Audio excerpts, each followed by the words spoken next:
Hey guys, welcome back and happy Halloween.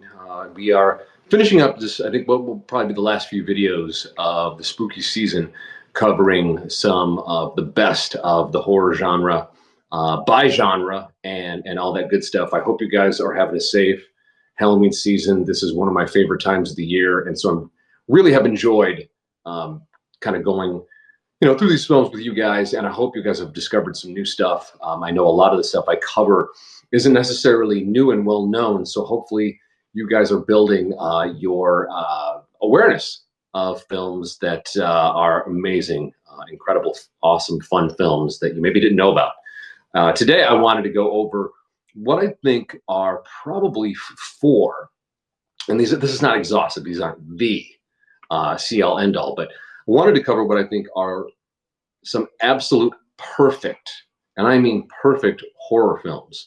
These are films that, for the most part, have stood the test of time.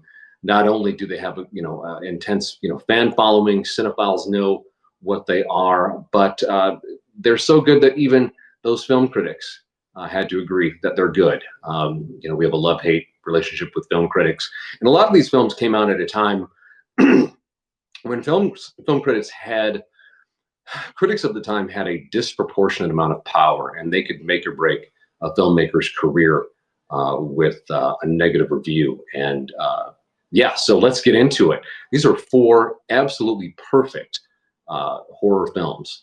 The first one, again, you guys know this, and it's one of those that I think gets taken for granted, much like A Night of the Living Dead, because it's sort of always been there. It's sort of the touchstone for so much that has come after it.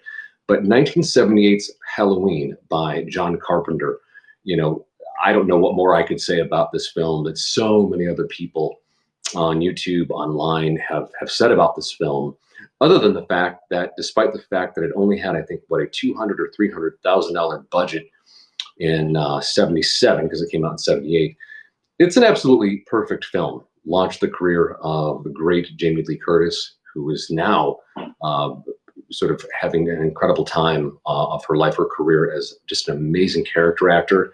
John Carpenter, of course, we all know and love on this channel, as he basically went on to being one of the few true auteurs of the '80s. We talk about the great auteurs of the '70s. Friedkin, Scorsese. Obviously, Scorsese went beyond the '70s, but a lot of auteurs didn't fare very well in the '80s. John Carpenter was an exception. I think probably did his best work from the '70s through maybe about the early '90s, and he just cranked out amazing stuff in the '80s. Anyways, back to Halloween. Halloween, I think, again, we take it for granted because it sort of really jump-started what would become the slasher genre of film. After Halloween, they hobbled together the first Friday the 13th movie, which was not really intended to be anything special, but really as kind of a cash grab. Ended up being another classic film, really well, pardon the pun, executed horror film, and went on to be, one of the biggest horror franchises ever. That's all history now.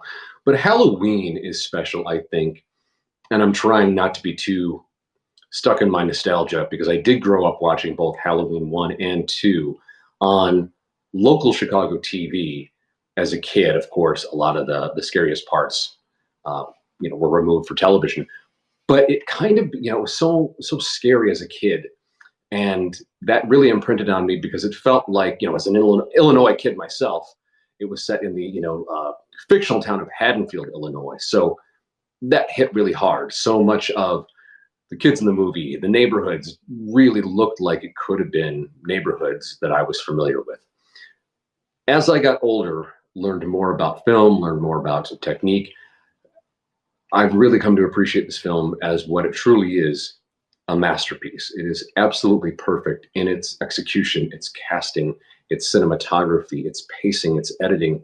It really was the little independent film that could. And I think up until The Blair Witch came along, I think it was the highest grossing independent film of all time. But there is a true atmosphere, and I know I use the word atmosphere a lot when talking about some of my favorite movies, especially horror films, but no one creates atmosphere. No one creates atmosphere quite like John Carpenter. John Carpenter, whether it was Halloween, his follow-up of The Fog, Escape from New York, Prince of Darkness, and even what was his first big outing, which was Assault on Precinct 13. All of his films have, even if they're not horror films like Assault on Precinct 13 or Escape from New York, they have a darkness to them, a noir element that only a handful of films of the time have. Halloween is packed with it. It really is an atmospheric film. It delivers a lot of effective scares. It genuinely has suspense. One of the things I think we don't get as much these days, the greats give it to us still, and there are some well, I guess, less well-known independent filmmakers that do this, is what makes Halloween so well done, besides the fact that it does everything well. It delivers on suspense. You know, films like the Terrifier trilogy, you know, those are for the blood and gore fans. I'm not a blood and gore guy. I'm not a torture porn guy at all. It's just not for me. I can only do so many of Rob Zombie's movies, and I love Rob Zombie, but it's a lot. I like atmosphere. I like moody. I like suspense. I like thrills. I like surprises. I just like a beautifully aesthetic film. And Halloween from 1978 is exactly that. If you haven't watched it in a long time, I highly, highly recommend going back and watching it this Halloween season. It's a film that I routinely go back to. I probably watch it a couple times a year, and have probably since 2019, when I really got deep into my study of serious study of film.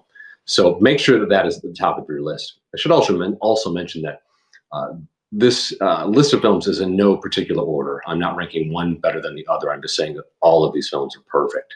So Halloween 1978, absolutely not just a perfect horror film, but just a perfect film. It's a perfect thriller. It's a perfect noir. It's a perfect horror film. It's a perfect slasher. All of those things. And it's kind of been interesting that franchise never quite got back to what John Carpenter executed in the first film. I would say a close runner-up is probably Halloween 2018, which is the return of Jamie Lee Curtis 40 years later. Really brilliantly done as we revisit the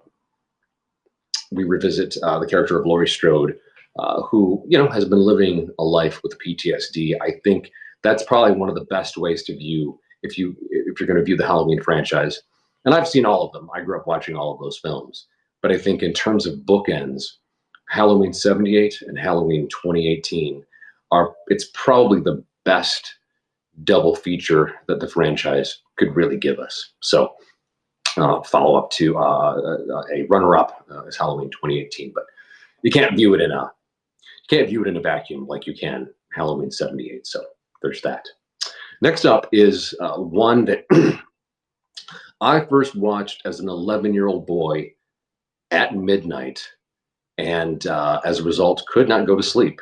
And that is 1973's The Exorcist, written by William Peter Blatty, directed by the late great, may he rest in peace, William Friedkin. The Exorcist, again, this is another one of those that, you know, there's nothing original or new that I can say about this particular film, other than when Friedkin and company set out to make The Exorcist, there wasn't an intention, because horror films, you know, it took a really long time for horror films to be taken as serious cinema, serious film. And I think it's only been probably in the past 10 years or so. But The Exorcist was different because when they set out to make this film, they set out to make a film. They didn't set out to make a horror film or a scary movie. They set out to make a really intense human drama with these supernatural elements, obviously based off of William Peter Blatty's brilliant novel. And Friedkin blew it out of the effing water. This movie stands by itself. And I actually like the sequels. I know a lot. It's really in vogue. It's really trendy to attack and malign Exorcist II: The Heretic, which does not try to be the first film. It doesn't. It's something else entirely different, and I really enjoy it, as does apparently Martin Scorsese. He says it's a guilty pleasure. I think there's a lot of great stuff in Exorcist 2 and Exorcist 3, which was, I believe, William Peter Blatty, uh, was excellent. It has a tie back to the first film. Real genuine scares in that one. Really, it delivers. But The Exorcist has this sort of standalone masterwork. It's Friedkin sort of at the height of his powers. He's this young, arrogant, but incredibly talented young director taking massive risks with this movie that for decades afterward they would still talk about.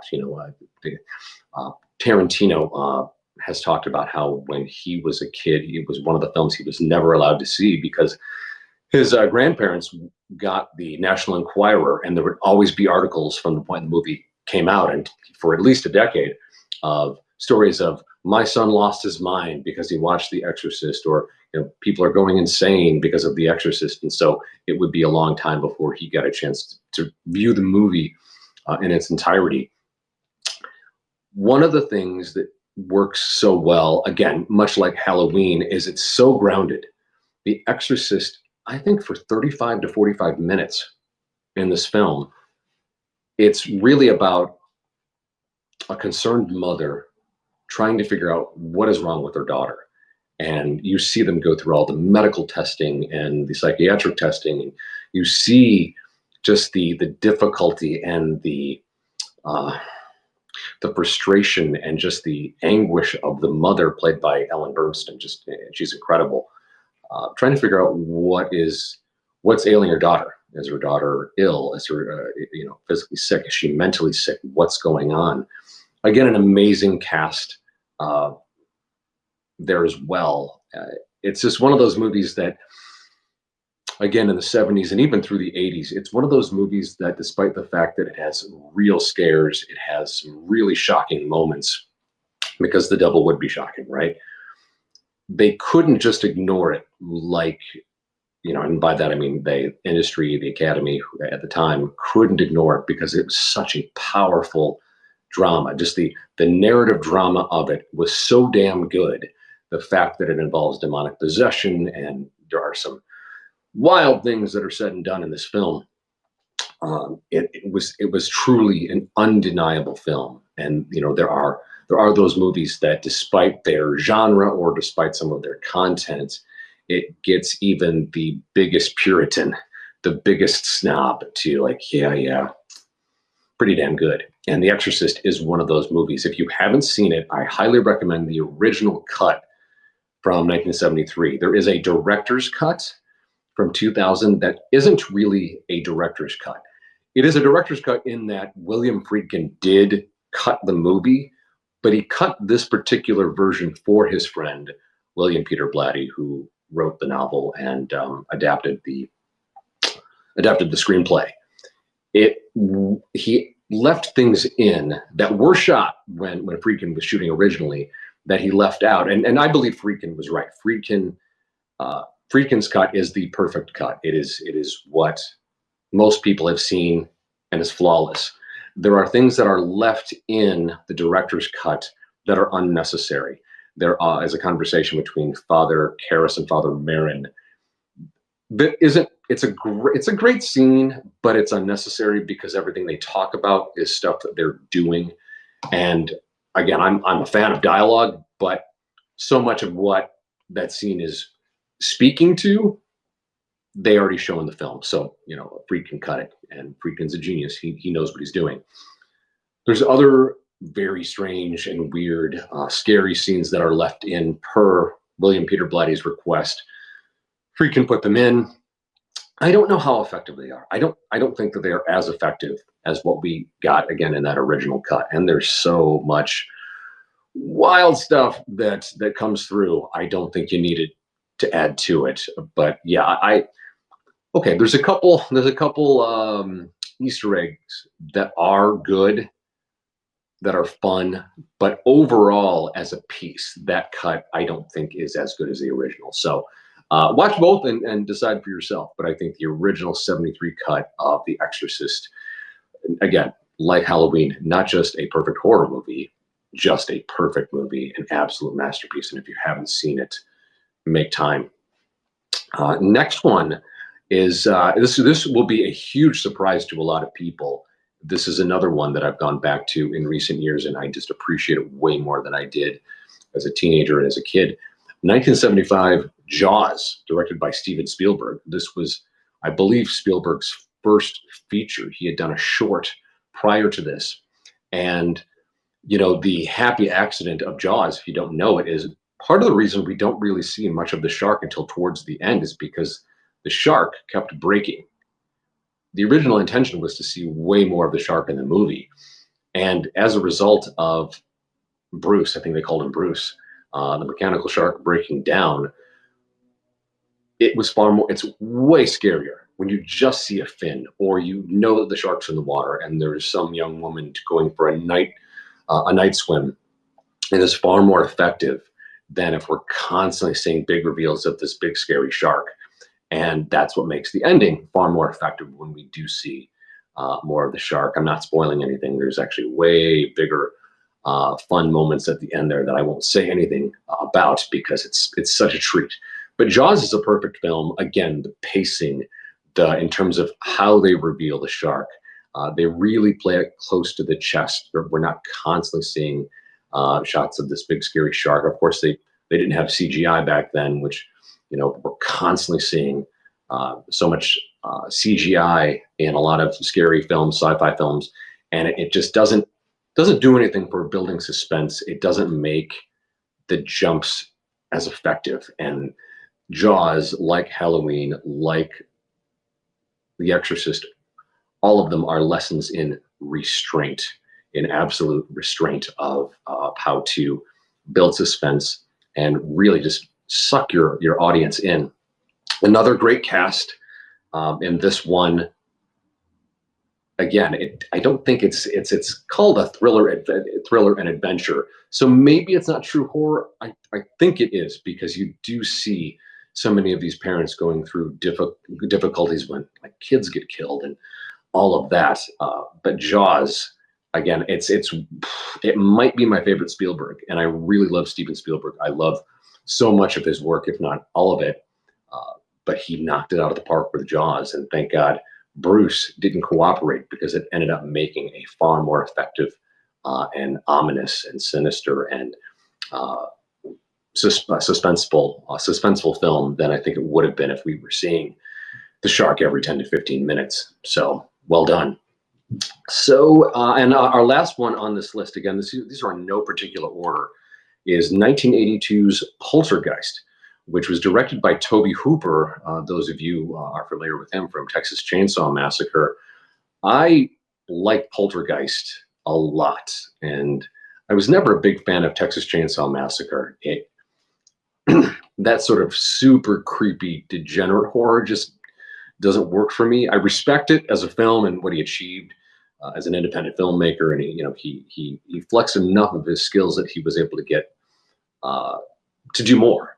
And Poltergeist was produced by Steven Spielberg, and so these two together, I wish they had done more, because Poltergeist is probably one of the most perfect ghost films in terms of just pure haunting movies, next to John Carpenter's The Fog, which I guess I could put on this list. But in terms of real ghost haunting movies, Poltergeist is just really, really sophisticated.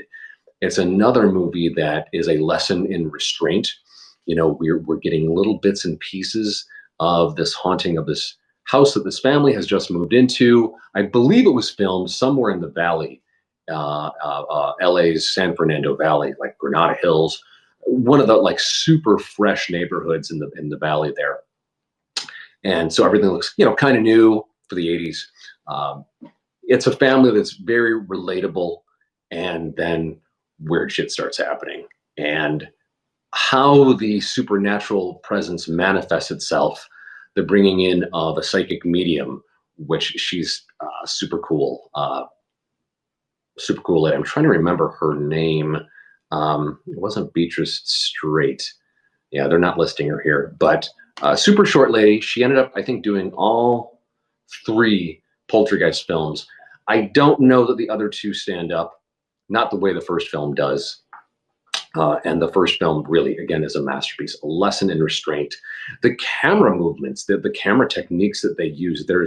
I won't spoil it for you, but there's a scene in a hallway, and I don't know what the technique is called. If it's the dizzying effect, because it's done in Jaws as well. So I don't know if it was Tobe Hooper's idea to do this hallway shot, or if it was Spielberg suggesting it to Tobe Hooper because he did it in Jaws. But I've never seen anything like it. It really works for supernatural haunted house type of a movie. There's maybe only a couple of scenes that are graphic. Poltergeist to me is truly it's truly the most Amblin of horror films, because again, it was produced by Steven Spielberg, who, his Amblin films, I have sort of like this sort of universal youth, all ages appeal. And Poltergeist really kind of does that, but you definitely know it's a Tobe Hooper film because there's a few scenes that are just like, whoa, okay, that's pretty graphic. There's a scene in a bathroom that to this day, I just kind of have to look away. But yeah, again, it's a testament to these folks that made the movie. Poltergeist 1982. It's a great example of a haunted house movie, but it's also just a great piece of film. And I don't know that anything has really come close to it. I'd say maybe a second runner-up is like the Amityville Horror. And though The Fog isn't a haunted house movie, it's definitely a ghost story. I would put that in your ghost story rotation if you're interested. But Poltergeist is a lot of fun, and there's so many layers to it. It has heart. It's so rare to get horror movies that have a heart to it. And again, I think that's a credit to teaming up with Tobe Hooper, who he's a pretty hardcore guy. He knows horror, he knows intensity, but I think having Spielberg as that sort of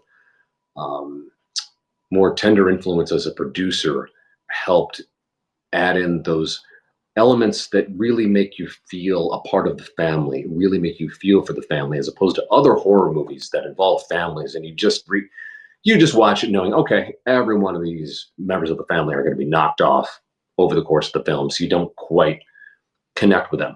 Not the case in Poltergeist. So it's a great example of horror with heart, if you want to put it that way. So definitely check that one out as well. And it's, again, these are what I think are some of the most perfect horror films that have ever been made.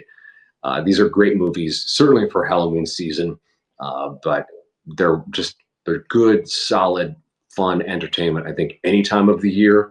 And if you are in any way an admirer and a lover of film, there's stuff to be learned and to be appreciated in every single one of these. So yeah, guys, get watching. Have a safe Halloween. I hope you've had a great and safe spooky season, and we will see you in the next one. All right. Bye, guys.